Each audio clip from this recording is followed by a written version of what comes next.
You won't believe the 20 minutes I just had in the grocery store. So I'm in the grocery store and it's like 7 p.m. and I'm just staring at the wall of pasta sauces because I can't decide between marinara and arrabbiata, you know, the usual life crisis. This older lady comes up next to me and she's doing the same thing, just staring. We stand there for a solid minute, in complete silence. Then she just goes, "My husband left me for a woman who makes her own sauce from scratch."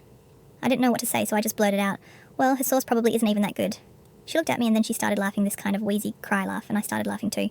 We just stood there by the pasta sauce laughing like maniacs. I ended up buying the arrabbiata. I don't think I helped, but it was a moment. You ever just have a weirdly human connection with a complete stranger in the most random place? I spilled coffee before my interview, and a bathroom full of strangers saved the day. It was 10 minutes to my interview. I ducked into the lobby bathroom, shaking, coffee down my blouse, mascara smudge, breath too fast. 3 women took one look and moved like a tiny pit crew. One dabbed the stain with a stain pen. One blasted the hand dryer and fanned my shirt. One found a small safety pin and fixed a loose button. Another slid me a mint. Someone smoothed my hair and tied it back. We all laughed when the dryer roared like a jet. They stood in a loose line and sent me out with a nod. Later, I came back to the same tiles and told them I got it. We clapped in that echo room. A stranger wiped a tear and called me kiddo. I walked out taller in a clean blouse that smelled like floral soap and mint, held up by people I met for 5 minutes. Was I wrong telling the person in front of me at the ATM that it wasn't working because she had to withdraw $400 or less? I went to withdraw money from the ATM inside a grocery store. The older lady in front of me was there for a while, inserting her card, pushing buttons, taking out her card, then repeat 7 times or so. After that 7th time, I watched what she was doing to see why it was taking so long. I noticed she was trying to withdraw $2,000 when the limit is $400. I said from my position 10 feet or so away, "Hey boo, put in $400 or less, and you'll be able to withdraw your money." That's when she started screaming from the top of her lungs for security, asking me why I was looking at her transaction. She doesn't feel safe, and that I must be an entitled B-word. I just said, "Ma'am, I was trying to help you." I finally gave up and started to exit when security started running towards us. I followed them a little ways back towards her, just to say I was trying to help her. She needs to withdraw $400 or less to get her money. They let me leave, I wasn't arrested or questioned. But I'm still trying to wrap my head around the whole situation. I'm a 20-year-old female. She was in her late 50s, 60s. Most older women love me, but not this one. I probably shouldn't have been looking at her transaction, but the dollar amount you're requesting is displayed pretty prominently. Anyone could glance and see what the issue was. On another note, what is up with all the monkey flares? What am I missing? My boss said I had to work late, so I forwarded his emails to HR.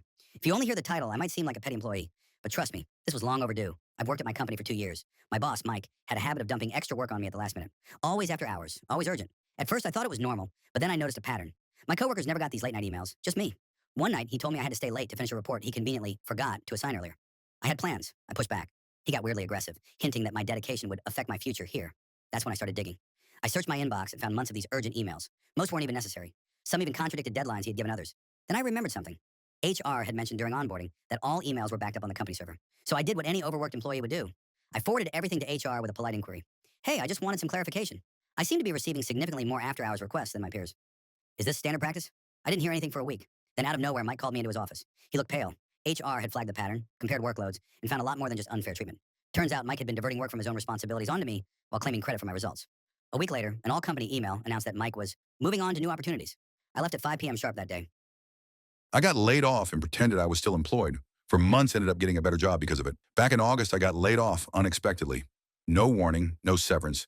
Just a, "Hey, we're restructuring," and a Zoom call that lasted 3 minutes. I panicked. Couldn't tell my family yet. Didn't want my friends or ex-coworkers to know. So I just pretended I was still working. Every day I'd log in, aka open my laptop and sit there like I was busy. Told people I had meetings. Walked around with AirPods in like I was on calls. Applied to jobs nonstop in the background. Even posted on LinkedIn occasionally about exciting projects at work, just to keep the illusion going. Then something wild happened. A recruiter saw one of those fake posts, reached out, and asked if I was open to opportunities. I said yes. Got an interview. Lied through my teeth about the current job. Crushed the interviews. Got an offer, higher salary, better title, remote, actual work-life balance.